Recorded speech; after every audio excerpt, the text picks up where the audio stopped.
Aku merasa malu memiliki perasaan ini, tetapi aku tidak bisa menghentikannya. Suara itu yang berbisik di telingaku, Bu Lastri. Saat itu benar-benar berbahaya. Ketika bibirnya menyentuh tengkuku, aku merasa seluruh tubuhku akan meleleh. Selama 72 tahun hidup, aku tidak pernah menyangka akan merasakan emosi seperti ini. Dia pasti merasakannya juga. Getaran di tubuhku. Saat itu, aku benar-benar berharap bibirnya mendarat di kulitku. Malam itu, mataku tak bisa terpejam. Gosip yang kudengar di sanggar senam terus berputar di kepalaku. Budi itu buaya darat. Dia pernah berselingkuh dengan istri orang sampai rumah tangganya hancur. Sambil berbaring menatap langit-langit kamar, aku berpikir, benarkah pria yang begitu sopan dan hangat itu, apakah dia benar-benar melakukan hal seperti itu? Tapi kata orang, tak ada asap jika tak ada api. Pukul 5 pagi, aku akhirnya bangkit dan pergi ke dapur. Saat aku minum segelas air, kulihat dari jendela hujan mulai turun. Cuaca yang muram, sama seperti suasana hatiku. Nenek sudah bangun pagi-pagi sekali. Ratna, cucuku, keluar dari kamarnya dengan piyama. Iya Ratna, kenapa kamu belum tidur lagi? Aku terbangun karena mendengar nenek gelisah. Apa ada yang nenek khawatirkan? Anak-anak memang sangat peka. Dia langsung tahu keadaan hatiku. Tidak ada apa-apa. Nenek hanya tidak bisa tidur. Tapi Ratna terus menatap wajahku lekat-lekat. Nenek akhir-akhir ini terlihat jauh lebih cantik dan ceria. Tapi hari ini nenek kelihatan sedih. Bukan sedih, hanya lelah. Itu bohong. Aku memang sedih. Aku tak menyangka percikan kebahagiaan yang baru saja kumulai akan hancur seperti ini. Sepanjang pagi, saat aku melakukan pekerjaan rumah, pikiranku terus melayang padanya. Semua tindakan Pak Budi terbayang kembali. Aku teringat saat kami menari tango, lengan kokohnya yang melingkari pinggangku, saat dada kami nyaris bersentuhan. Suara itu berbisik di telingaku, Bu Lastri. Saat itu benar-benar berbahaya. Ketika bibirnya menyentuh tengkukku, rasanya seluruh tubuhku meleleh. Selama 72 tahun hidup, aku tak pernah menyangka akan merasakan emosi sedalam ini. Dia pasti merasakannya juga. Getaran di tubuhku. Saat itu, aku benar-benar berharap bibirnya menyentuh kulitku. Aku merasa malu memiliki perasaan ini, tapi aku tak bisa menghentikannya. Apakah semua itu hanya sandiwara? Saat menyiapkan makan siang, jariku teriris pisau. Aduh, darah mulai mengalir. Saat aku panik mencari plester, air mataku nyaris tumpah. Luka kecil, tapi kenapa rasanya begitu sakit? Ah, benar. Yang sakit sebenarnya bukan jariku, tapi hatiku. Sore harinya, aku kebetulan lewat di dekat sanggar. Biasanya, ini adalah waktu di mana aku akan masuk dan bertemu Pak Budi. Tapi hari ini, langkahku terasa berat. Aku duduk di bangku taman di depan sanggar, ragu-ragu untuk waktu yang lama. Haruskah aku masuk atau tidak? Wajah seperti apa yang harus kutunjukkan padanya? Tiba-tiba, sebuah suara terdengar dari belakang. Loh, ini kan ibu yang ikut kelas dansa itu. Aku menoleh. Ternyata ibu-ibu yang kemarin menyebarkan gosip itu. Iya, ibu ini partner dansanya Pak Budi, kan? Apa ibu mendengar obrolan kami kemarin? Jantungku terasa mencelos. Apakah itu benar? Tanyaku dengan suara bergetar. Tentu saja benar. Untuk apa kami berbohong? Kata seorang ibu dengan nada meyakinkan. Memang kejadiannya sudah 10 tahun yang lalu. Tapi waktu itu satu kompleks geger, timpal ibu yang lain. Istri orang yang jadi selingkuhannya itu cantik sekali. Katanya setahun lebih tua dari Pak Budi. Dia seorang relawan di rumah sakit. Cerita yang lebih rinci pun mengalir. Awalnya mereka bertemu saat suami wanita itu dirawat di rumah sakit. Istri Pak Budi juga kebetulan dirawat di sana. Keduanya sama-sama lelah karena merawat pasangan masing-masing, lalu mereka saling menguatkan dan menjadi dekat. Tapi lama-kelamaan, hubungan itu melewati batas. Suami wanita itu sakit parah, sementara istrinya justru bermain api dengan pria lain. Dadaku terasa sesak. Semakin ku dengar, semakin rumit rasanya. Lalu, bagaimana akhirnya? Tanpa sadar aku bertanya lebih lanjut. Akhirnya ketahuan. Suami wanita itu tidak sengaja melihat mereka berdua. Bayangkan betapa hancurnya dia, di saat dia sekarat, istrinya bersama pria lain. Ada yang bilang, suaminya meninggal lebih cepat karena syok. Wanita itu akhirnya pindah dari lingkungan sini. Tidak tahan dengan cemoohan warga. Lalu bagaimana dengan istri Pak Budi? Istrinya pasti tahu, tapi apa dayanya? Suaminya yang bersalah. Sepertinya dia hanya bisa pasrah dan menahan sakit. Setelah istrinya meninggal, orang-orang masih saja berbisik-bisik. Kasihan. Batinnya pasti sangat menderita. Cerita-cerita yang semakin mengejutkan terus bermunculan. Dan kudengar, akhir-akhir ini di kelas dansa, dia mulai mendekati seorang wanita lagi. Kata salah satu ibu sambil menatapku dengan tatapan penuh arti. Hati-hati, Bu. Pria dengan rekam jejak seperti itu bisa mengulanginya lagi. Apalagi wanita seusia kita lebih mudah merasa kesepian. Dia memanfaatkan itu. Ibu harus lebih waspada. Kata-kata itu menusuk jantungku seperti belati. Dalam perjalanan pulang, kakiku terasa lemas. Mungkinkah semua cerita ini benar? Apakah Pak Budi benar-benar orang seperti itu? Malam itu, saat Ratna pulang kerja, dia langsung kaget melihat wajahku. "Nek, ada apa?" Wajah nenek pucat sekali. "Tidak apa-apa nenek, baik-baik saya." "Apanya yang baik-baik saja? Pasti ada sesuatu di kelas dansa, kan?" Pertanyaan tajam Ratna membuatku tak bisa lagi menyembunyikannya. "Ratna, kalau kita mendengar gosip tentang seseorang, bagaimana kita harus menilainya?" "Gosip apa, Nek?" Nenek mendengar gosip yang tidak baik tentang partner dansa nenek. Ekspresi Ratna berubah serius. "Gosip seperti apa?" katanya. "Dulu dia pernah berselingkuh." "Astaga, benarkah?" "Nek, kalau begitu, nenek harus berhenti sekarang juga." Reaksi Ratna jauh lebih keras dari yang kubayangkan. Tapi itu kan gosip yang belum pasti. Meskipun hanya gosip, nenek harus hati-hati. Bagaimana kalau nenek yang terluka nanti? Malam itu, aku kembali tidak bisa tidur. Aku terus berpikir, apakah Pak Budi benar-benar orang seperti itu? Atau ini hanya gosip jahat? Tapi, mungkinkah cerita sedetail itu hanya kebohongan? Menjelang subuh, aku mengambil keputusan. Besok aku akan pergi ke kelas dansa dan bertemu langsung dengan Pak Budi. Aku akan menatap matanya dan mencari kebenaran. Tapi, aku butuh keberanian yang sangat besar. Jika gosip itu benar, akan jadi apa hatiku ini? Cemburu dan curiga yang kurasakan untuk pertama kalinya di usia 72 tahun. Apakah ini sisi lain dari cinta? Mengapa rasanya begitu menyakitkan? Kamis pagi, sebelum berangkat ke sanggar, aku berusaha menenangkan diri. Saat berdiri di depan cermin, penampilanku terlihat lebih kuyu dari kemarin. Efek kurang tidur sangat jelas. "Tenang, Lastri. Jaga sikap." Aku mengatakannya pada diri sendiri sambil berjalan menuju sanggar. Tapi langkahku terasa lebih berat dari biasanya. Aku tiba di sanggar 5 menit sebelum kelas dimulai. Aku sengaja datang terlambat, ingin mengurangi waktu berhadapan dengan Pak Budi. Saat aku membuka pintu kelas, Pak Budi melihatku dan tersenyum cerah. "Bu Lastri, hari ini agak terlambat, ya? Apa ibu kurang sehat?" Senyum hangat dan suara penuh perhatian itu. Beberapa hari yang lalu, itu akan membuat jantungku berdebar. Tapi sekarang, mengapa terasa begitu canggung? "Tidak, saya hanya sedikit terlambat," jawabku dingin. Ekspresi Pak Budi berubah sedikit bingung. Kelas dimulai. "Hari ini kita akan mengulang langkah-langkah tango yang kita pelajari minggu lalu," kata instruktur. Semua pasangan berdiri berhadapan. Aku pun berdiri di depan Pak Budi, tapi menjaga jarak lebih dari biasanya. "Bu Lastri, ayo lebih dekat lagi.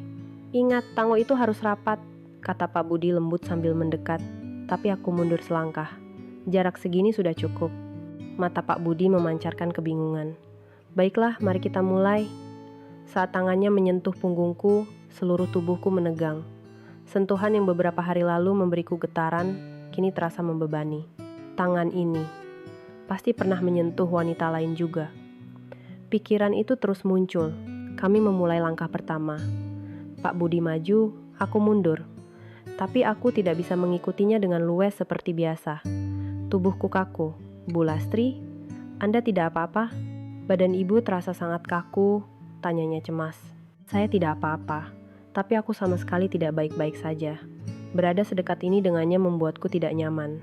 Setiap kali merasakan hangat tubuhnya, emosi yang rumit menyerbuku. Coba ikuti ritmenya. 1, 2, 3, instruktur menghitung ketukan. Tapi aku tidak bisa mengikuti irama. Kakiku terus salah langkah dan bertabrakan dengan kaki Pak Budi. "Maaf, tidak apa-apa. Coba pelan-pelan lagi." Pak Budi mencoba lagi dengan sabar, tapi hatiku sudah ada di tempat lain. Setiap kali tangannya melingkari pinggangku, cerita yang kudengar kemarin terngiang kembali. Pasti dia juga memeluk wanita lain seperti ini, wanita bersuami itu. Aku tidak tahu bahwa cemburu bisa menjadi racun seperti ini. Emosi yang pertama kali kurasakan di usia 72 tahun ini membuat dadaku sesak. Bu Lastri, Pak Budi memanggil namaku. Aku tersadar dari lamunanku. Ya, Anda sedang melamun, ya? Ketahuan, ya? Maaf, saya sedikit lelah. Apa? Apa saya melakukan kesalahan? Tanya Pak Budi hati-hati. Di matanya, aku melihat kebingungan dan kekhawatiran. Saat itu, hatiku goyah. Mungkinkah orang sejahat itu, orang yang tulus mengkhawatirkanku seperti ini, tapi aku segera meneguhkan hatiku.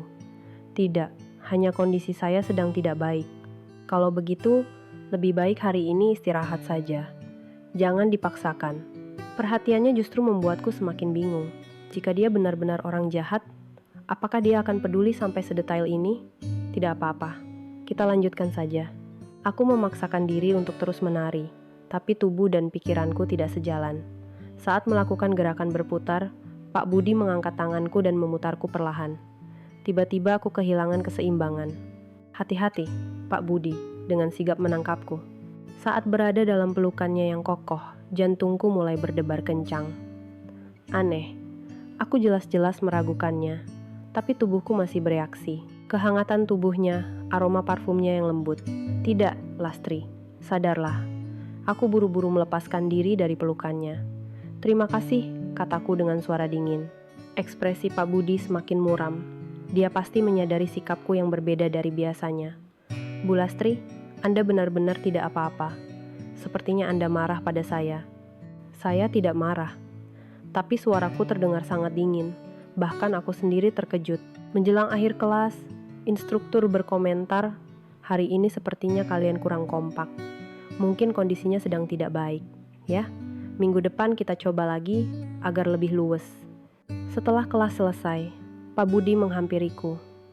Bu Lastri, apa Anda ada waktu? Saya ingin bicara sebentar. Bicara apa? Sepertinya hari ini Anda marah pada saya. Melihat tatapan tulusnya, hatiku kembali goyah. Haruskah aku mengatakannya tentang gosip yang kudengar? Bukan apa-apa. Aku akhirnya menghindar. Kalau begitu, bagaimana kalau kita minum teh di kafe? Maaf, hari ini saya sibuk. Kekecewaan terlihat jelas di wajah Pak Budi. Ah, begitu ya. Baiklah, lain kali saja. Ya, aku menjawab singkat dan bergegas pergi. Saat keluar dari sanggar, aku menoleh ke belakang. Pak Budi masih berdiri di depan pintu kelas, menatapku pergi. Tatapan sedihnya menusuk hatiku. Dalam perjalanan pulang, hatiku semakin kacau. Apakah ini tindakan yang benar? Bersikap dingin padanya karena gosip yang belum pasti, tapi di sisi lain, aku marah. Jika gosip itu benar, maka semua kata-kata manis yang dia ucapkan padaku adalah kebohongan. Aku mulai menyukaimu. Pengakuannya di kafe. Janjinya saat memegang tanganku. Malam itu, Ratna melihat ekspresiku dan bertanya, "Nek, hari ini bertemu dengan pria itu di kelas dansa?" "Iya." "Bagaimana?" "Biasa saja." "Bohong." "Sama sekali tidak biasa." Wajah nenek tidak terlihat baik. Apa ini karena gosip itu? Tuduhan tajam Ratna membuatku terdiam. Nek, menurutku lebih baik nenek berhenti saja. Kenapa? Entah gosip itu benar atau tidak, melihat nenek tersiksa seperti ini, aku tidak tega. Mungkin Ratna benar. Jika aku terus bertemu dengannya sambil menyimpan curiga, kami berdua hanya akan saling menyakiti. Tapi di sudut hatiku, ada keinginan untuk mendengar penjelasan langsung dari Pak Budi.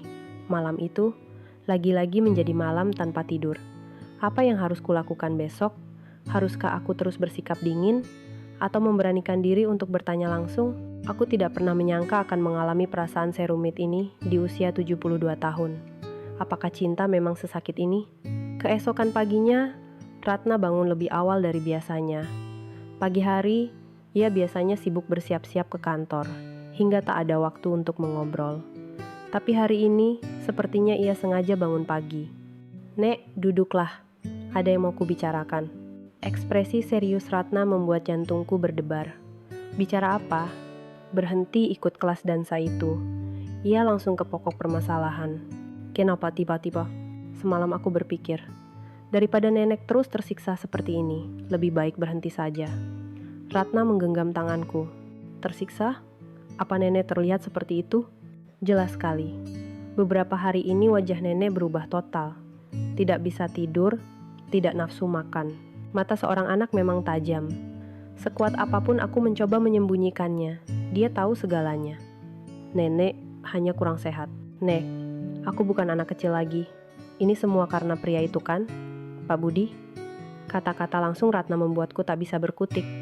Nek, jujur padaku. Ada masalah apa dengan beliau? Ratna menatap lurus ke mataku. Aku tak bisa lagi menyembunyikannya. Nenek hanya mendengar gosip yang tidak baik. Gosip apa? Katanya. Dulu dia pernah berselingkuh. Wajah Ratna langsung menjadi dingin. Sudah kuduga. Pasti hal seperti itu. Ratna, ini belum pasti. Justru karena belum pasti itu lebih berbahaya, Nek, kata Ratna tegas. Bagaimana kalau itu benar? Apa nenek mau dipermainkan oleh seorang buaya darat di usia 72 tahun? Jangan bicara seperti itu. Ini bukan keterlaluan, Nek. Ini kenyataan. Coba pikirkan secara realistis. Ratna berdiri dan mondar-mandir di dapur. Nek, aku benar-benar khawatir. Akhir-akhir ini nenek bertingkah seperti remaja 20 tahun. Kata-kata itu menusuk hatiku. Memilih baju di depan cermin, merias wajah, perasaan berdebar-debar. Awalnya, aku pikir itu hal yang baik. Ratna duduk di depanku lagi. Aku tahu nenek juga seorang wanita. Wajar saja, tapi sekarang ini terlalu berbahaya. Apa yang berbahaya? Nenek terlalu terbawa perasaan. Nenek tidak bisa berpikir jernih. Ucapan Ratna ada benarnya. Akhir-akhir ini aku memang berbeda. Selama 72 tahun hidup, kapan terakhir kali aku menjadi seemosional ini? Ratna, tapi perasaan seseorang tidak bisa diatur begitu saja. Justru karena itu, harus segera dihentikan. Ratna menggenggam tanganku erat. Nek, lihat kenyataannya. Usia nenek 72 dan dia 74. Romansa macam apa yang nenek harapkan di usia senja? Apa orang tua tidak boleh jatuh cinta? Sanggahku. Boleh saja. Tapi harus dengan akal sehat. Bukan seperti ini. Maksudmu nenek tidak punya akal sehat? Menurut nenek, apakah ini masuk akal? Memberikan hati pada orang yang belum jelas asal-usulnya, lalu jadi bingung begini hanya karena mendengar gosip? Kata-kata Ratna sangat tajam. Nek, tahu kenapa aku menentang sekeras ini? Karena aku takut nenek terluka. Kalau nenek terluka, aku juga ikut sakit. Suara Ratna terdengar tulus. Setelah kakek meninggal, aku melihat sendiri betapa sulitnya hidup nenek. Luka itu bahkan belum sepenuhnya sembuh. Bagaimana kalau nenek terluka lagi? Kata-kata itu membuat hatiku terenyuh. Dan pikirkan juga Dewi dan Agus. Apa urusannya dengan mereka? Bagaimana kalau mereka tahu neneknya menjalin hubungan dengan pria yang tidak jelas? Apa yang akan mereka pikirkan? Jangan langsung menyimpulkan dia pria, tidak jelas. Kalau gosip itu benar, dia memang pria tidak jelas, kan? Kata Ratna dengan nada frustrasi. Saat itu, Dewi keluar dari kamarnya. Nenek, ibu, kenapa bicara keras-keras? Tidak apa-apa, Dewi. Kami hanya sedang mengobrol. Tapi kedengarannya seperti sedang bertengkar. Meskipun Dewi bilang kami bertengkar, aku merasa kesal pada Ratna. Ratna, jangan bicara terlalu keras. Ini bukan keras, Nek. Ini kenyataan. Suara Ratna meninggi. Dewi yang kaget langsung bersembunyi di belakangku. Nenek, kenapa ibu marah? Tidak apa-apa sayang.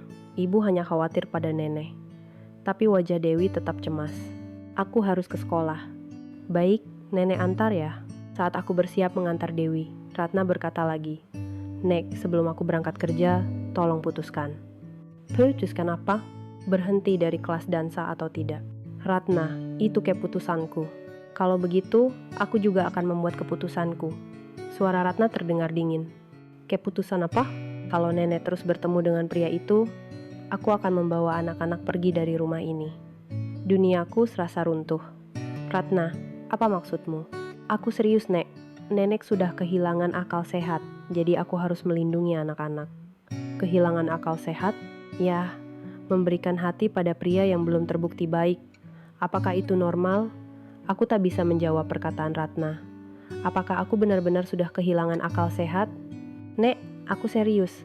Sebelum nenek memberi pengaruh buruk pada anak-anak, tolong putuskan. Pilih pria itu, atau pilih keluarga.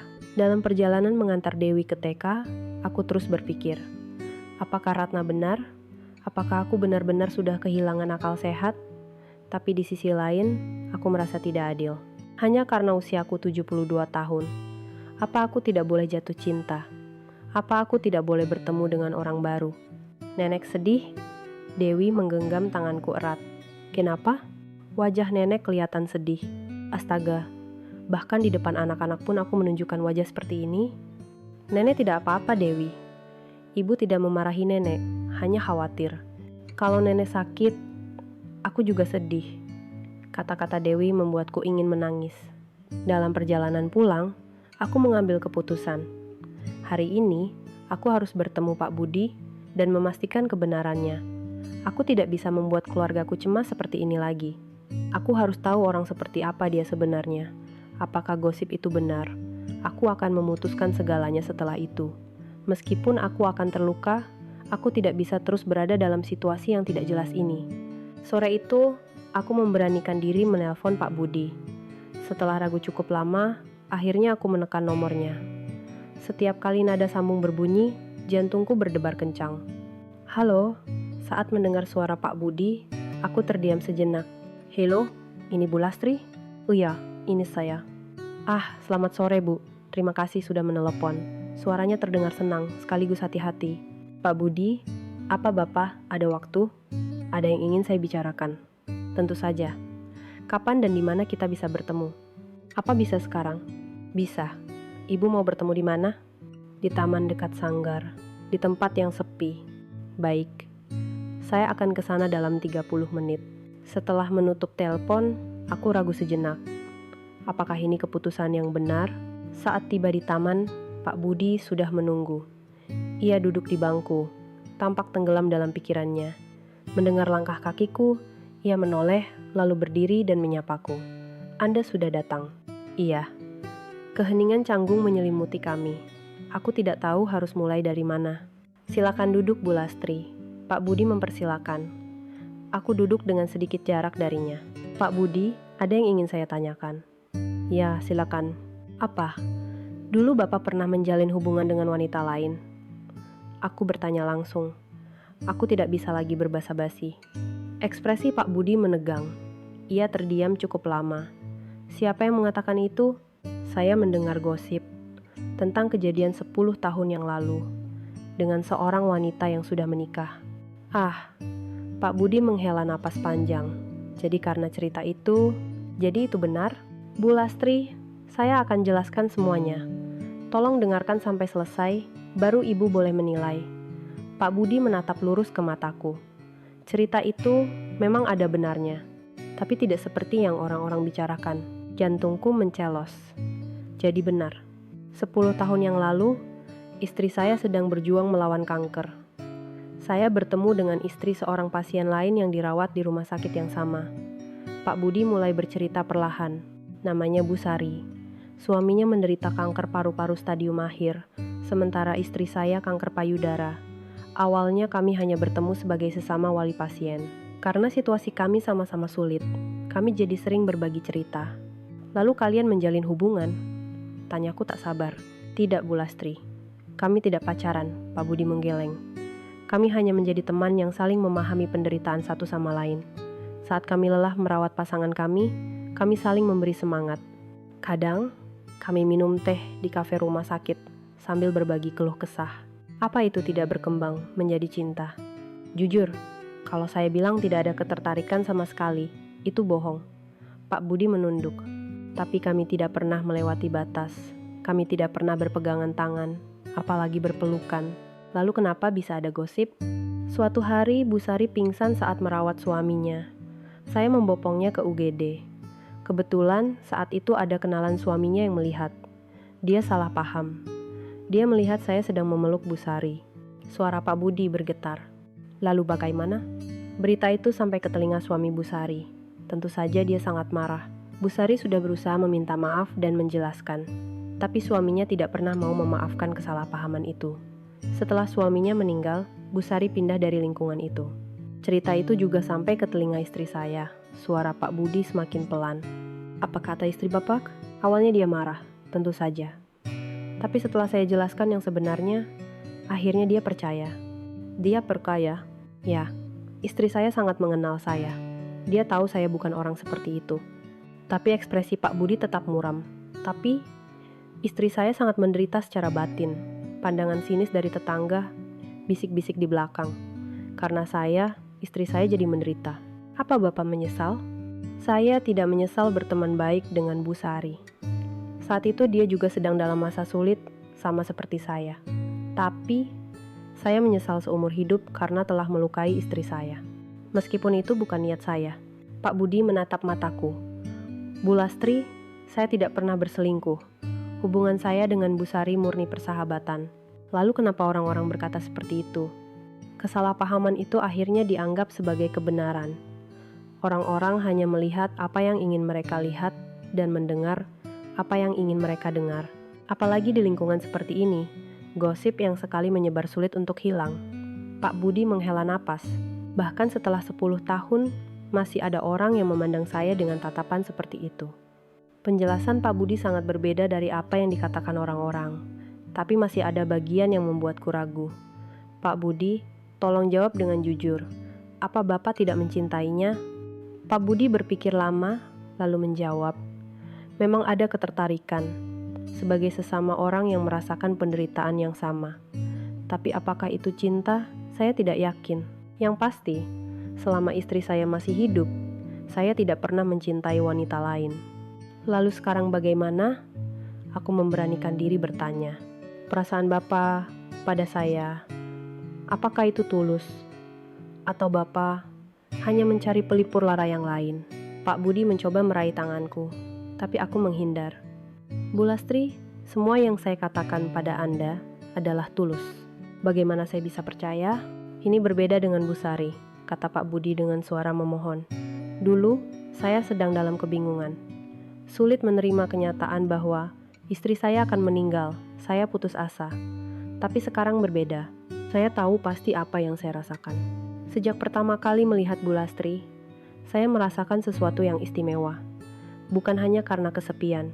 Melihat tatapan tulusnya, hatiku goyah. Tapi aku masih takut. Pak Budi, saya takut. Apa yang Ibu takutkan? Takut terluka lagi. Dan saya khawatir dengan keluarga saya, putri saya. Dia meminta saya berhenti bertemu dengan Anda. Ekspresi Pak Budi berubah muram. Jadi, Ibu akan berhenti? Saya tidak tahu. Saya benar-benar tidak tahu. Jawabku jujur.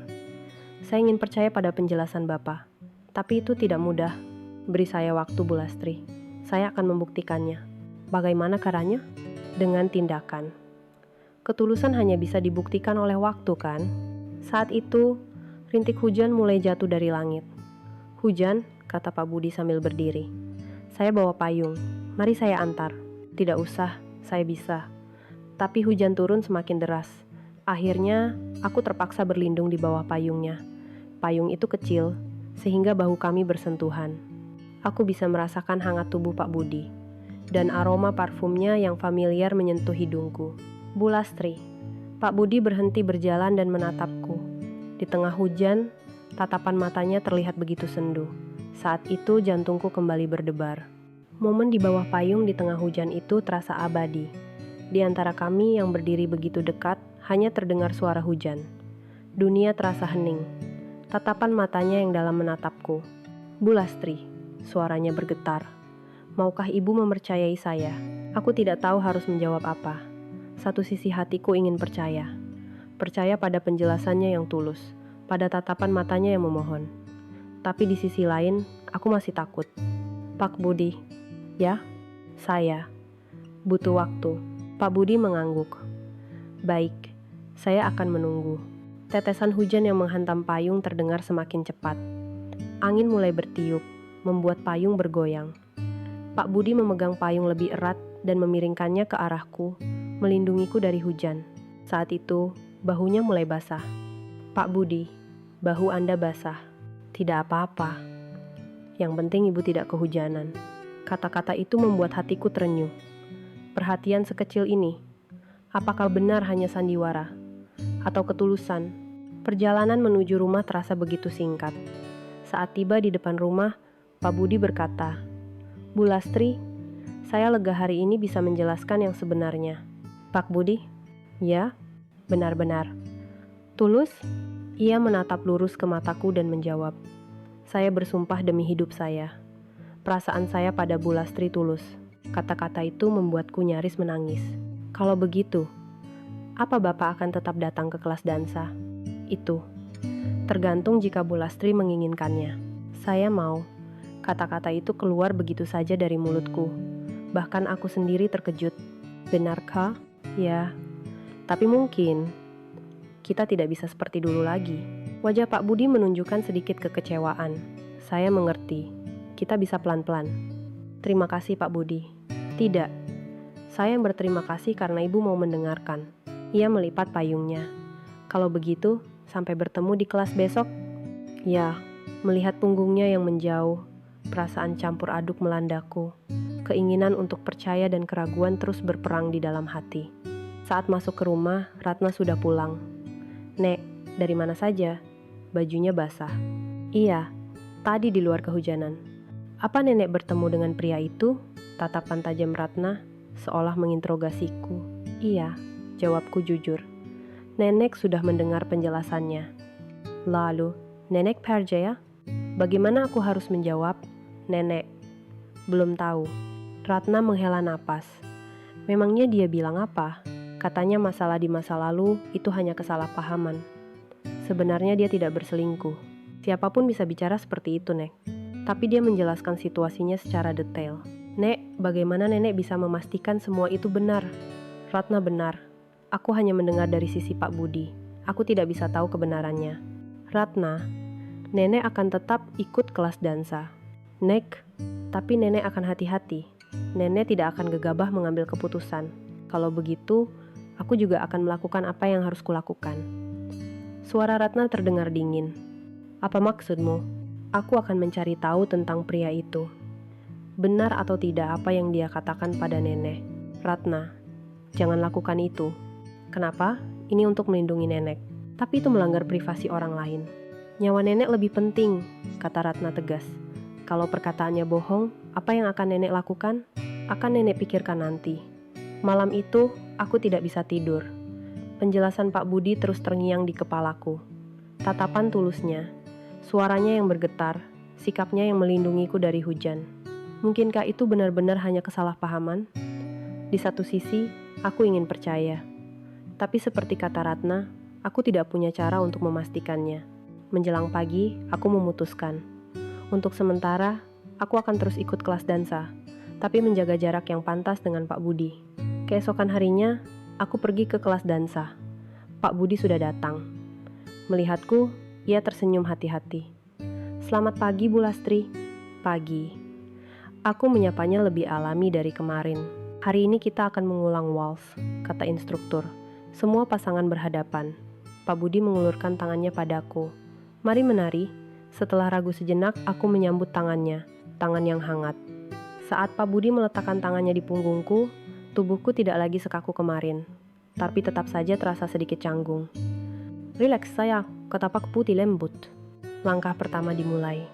Kali ini jauh lebih alami. Tubuhku mengikuti pimpinannya. "Bagus, Bu Lastri. Sudah jauh lebih luas."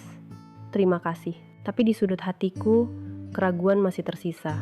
Apakah semua ini nyata? Saat melakukan gerakan berputar, mataku bertemu dengan matanya.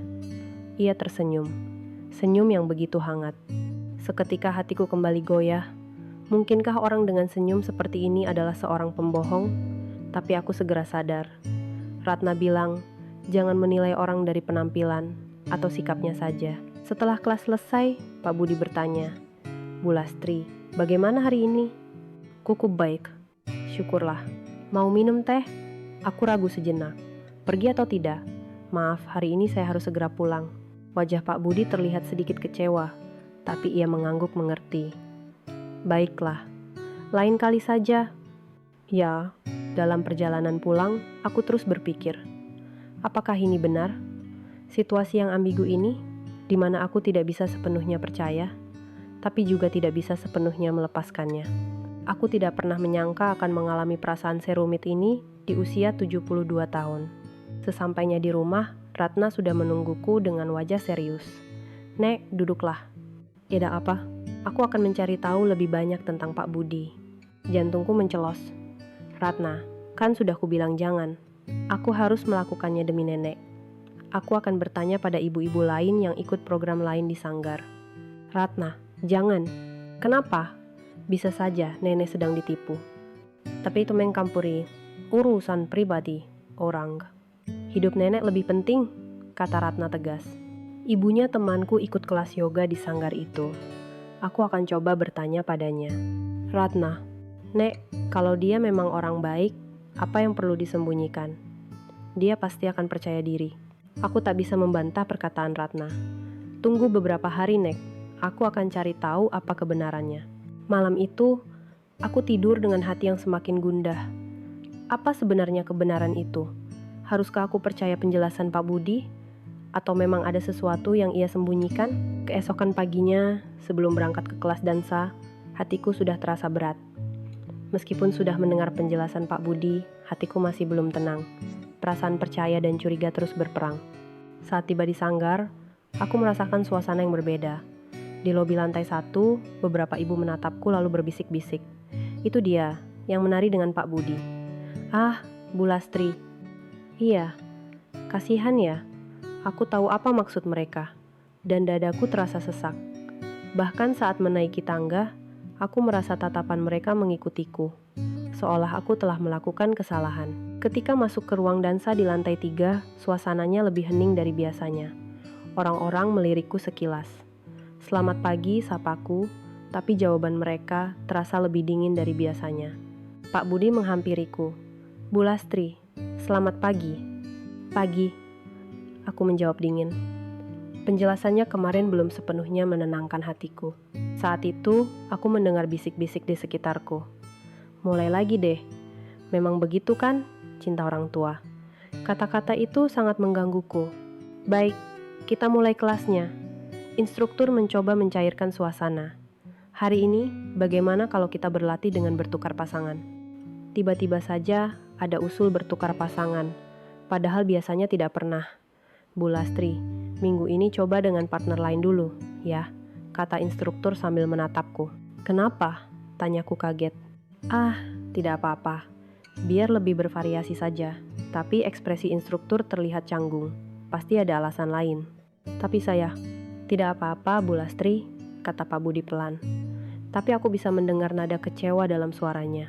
Akhirnya, aku berpasangan dengan pria lain, Pak Karto, yang berusia akhir 60. "An, mohon bimbingannya." Sapaku sopan, tapi rasanya canggung.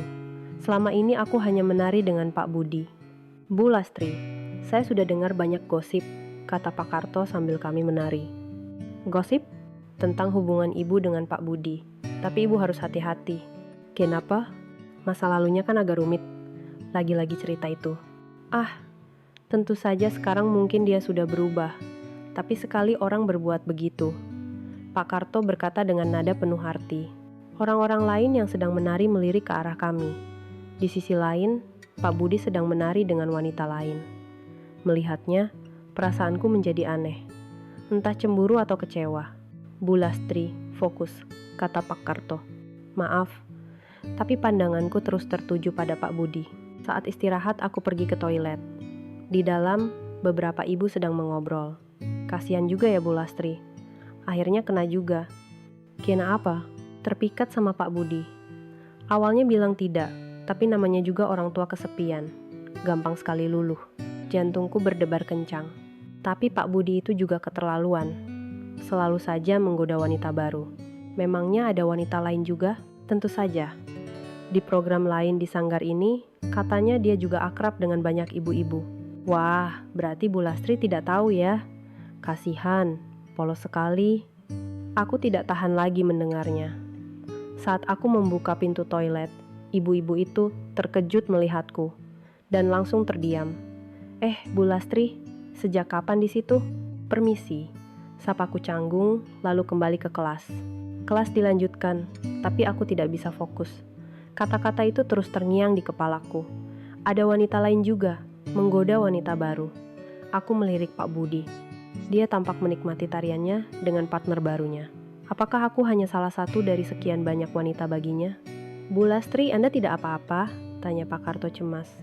Tidak apa-apa, tapi aku sama sekali tidak baik-baik saja. Tatapan orang-orang di sekitarku terasa menusuk. Seolah-olah aku sedang melakukan hal bodoh. Bu Lastri, sepertinya kondisi Anda sedang tidak baik. Mungkin lebih baik pulang lebih awal. Instruktur menyarankan dengan hati-hati. Tapi itu terdengar seperti pengusiran. Baik, saya permisi. Saat aku mengambil tasku untuk pergi, Pak Budi menghampiriku. Bu Lastri, mau kemana? Saya mau pulang. Dari tadi wajah ibu tidak enak. Apa ada masalah? Seketika, semua mata tertuju pada kami. Tidak ada apa-apa. Aku berkata dingin dan keluar dari kelas. Saat keluar dari sanggar, aku menoleh ke belakang. Dari balik jendela, orang-orang masih memperhatikanku. Aku merasa malu. Di usia 72 tahun, aku tidak menyangka akan menerima tatapan seperti ini. Dalam perjalanan pulang, aku terus berpikir, apakah aku sebodoh itu, terlalu mudah percaya pada kata-kata Pak Budi. Sesampainya di rumah, Ratna sudah pulang. Nek, tumben pulang cepat. Iya, bagaimana kelas dansanya? Bagaimana aku harus menjawab? Haruskah aku ceritakan bagaimana orang-orang memandangku? Biasa saja. Wajah nenek tidak terlihat baik. Ratna mengamatiku dengan saksama. Ratna, tadi di sanggar rasanya tidak nyaman. Kenapa? Ada apa, Nek? Pandangan orang-orang. Rasanya membebani. Ekspresi Ratna berubah serius. Sudah kuduga. Aku khawatir akan hal ini. Khawatir apa? Nek, di kalangan orang tua, gosip seperti itu menyebar lebih cepat. Apalagi tentang nenek, seorang janda yang dekat dengan seorang pria. Ratna berkata hati-hati. Orang-orang pasti akan lebih tertarik dan mengawasi.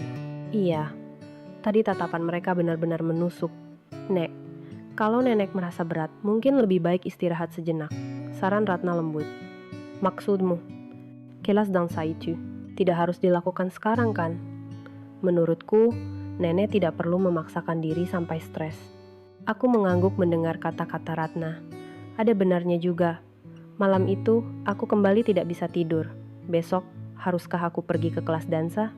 Atau tidak? Kebimbanganku semakin dalam. Keesokan harinya adalah jadwal kelas dansa. Setelah ragu cukup lama, akhirnya aku memutuskan untuk pergi. Aku tidak bisa mengakhirinya begitu saja. Saat tiba di sanggar, Pak Budi sudah datang lebih awal dan sedang menatap keluar jendela. Ia tampak tenggelam dalam pikirannya.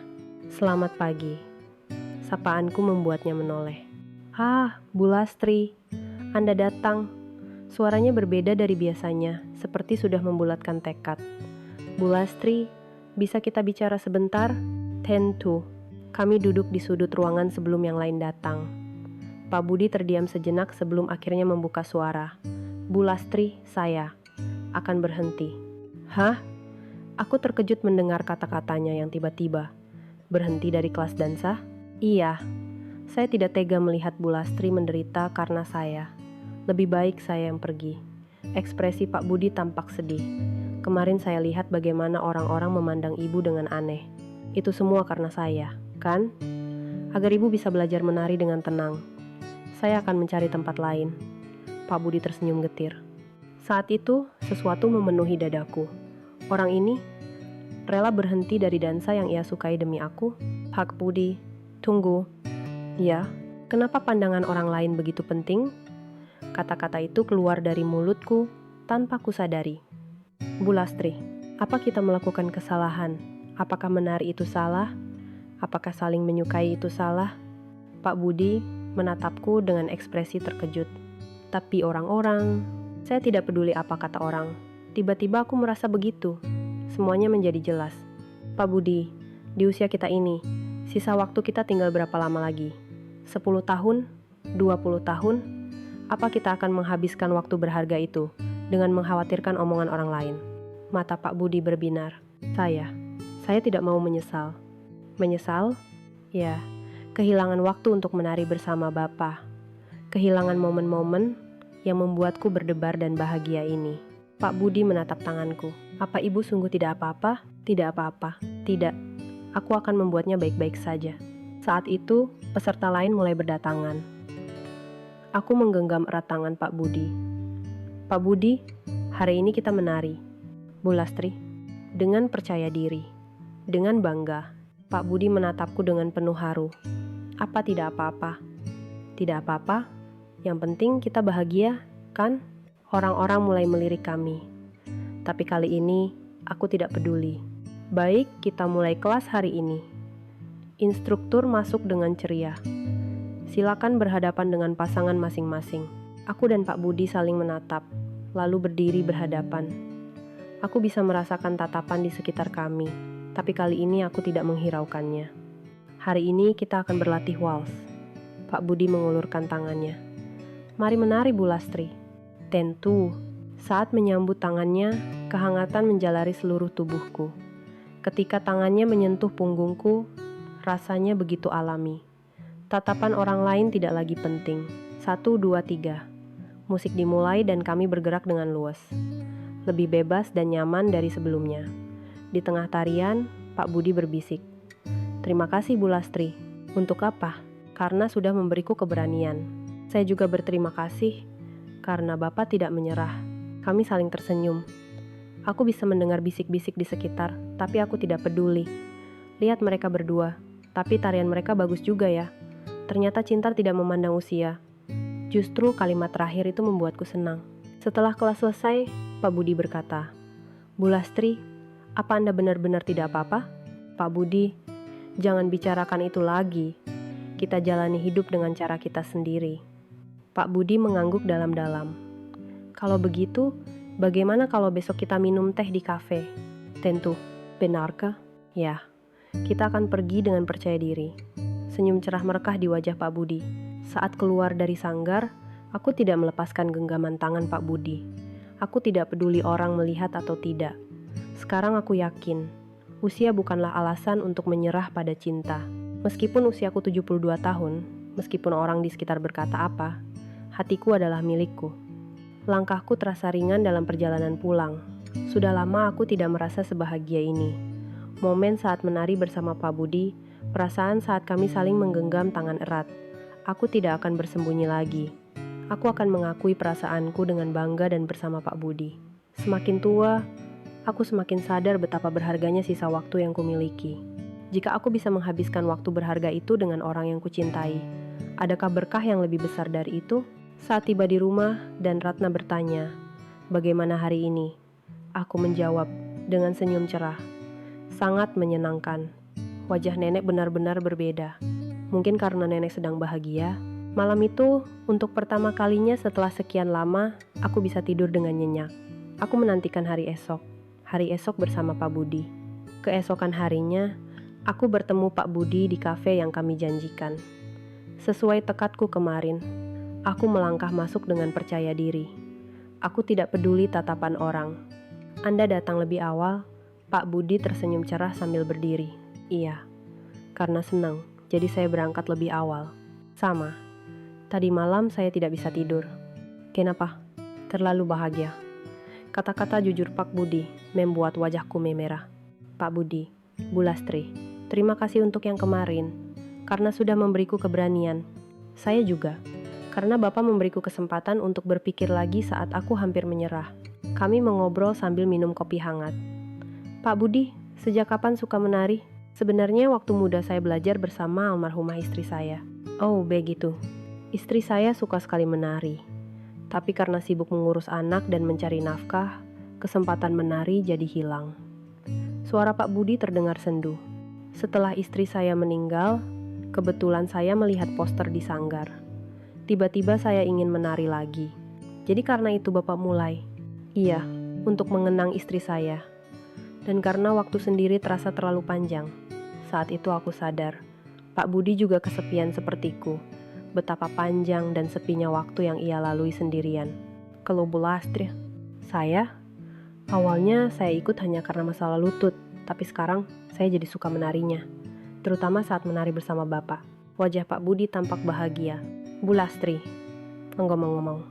Ya, ada pengumuman di sanggar, akhir tahun nanti akan ada acara pentas seni. Pentas seni? Ya, para peserta kelas dansa akan menampilkan tarian yang sudah dipelajari di depan keluarga. Yantungku bedeba, apa kita bisa ikut? Tentu saja. Ayo kita ikut, kata Pak Budi bersemangat. Tapi apa saya bisa? Bu Lastri sangat berbakat menari. Jangan khawatir.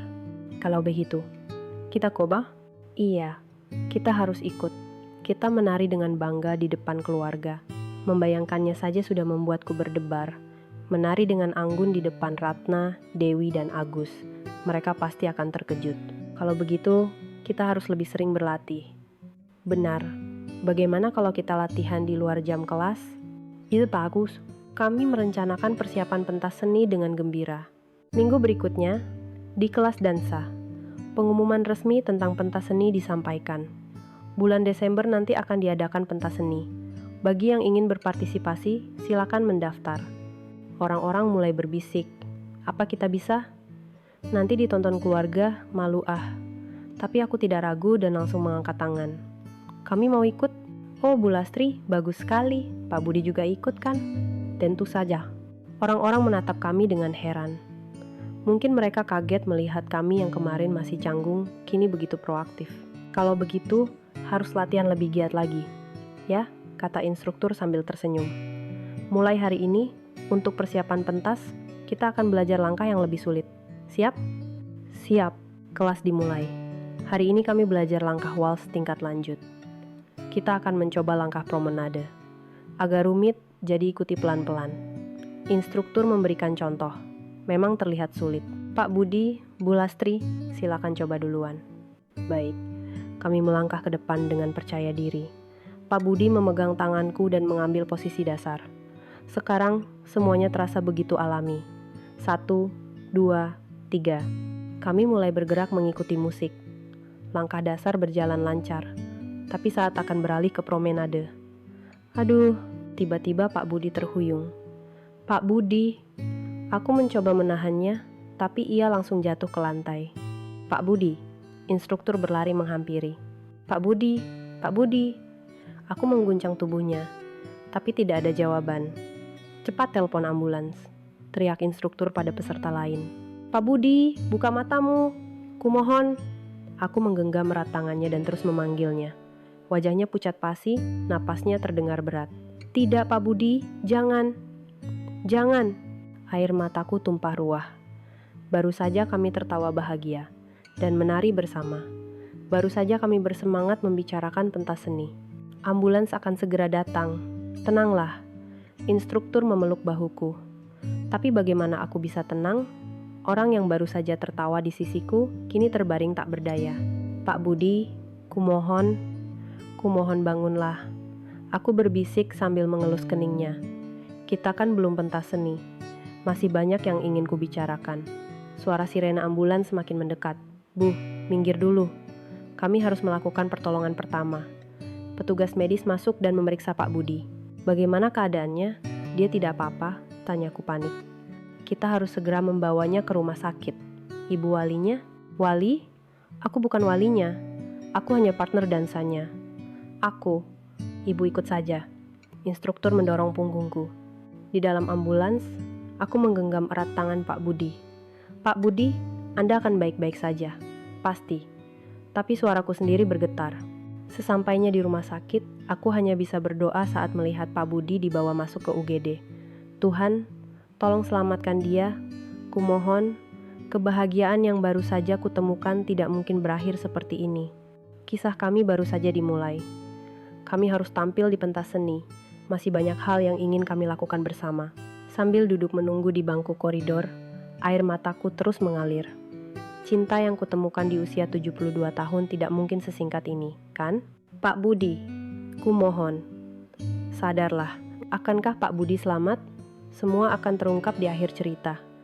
Jangan sampai ketinggalan.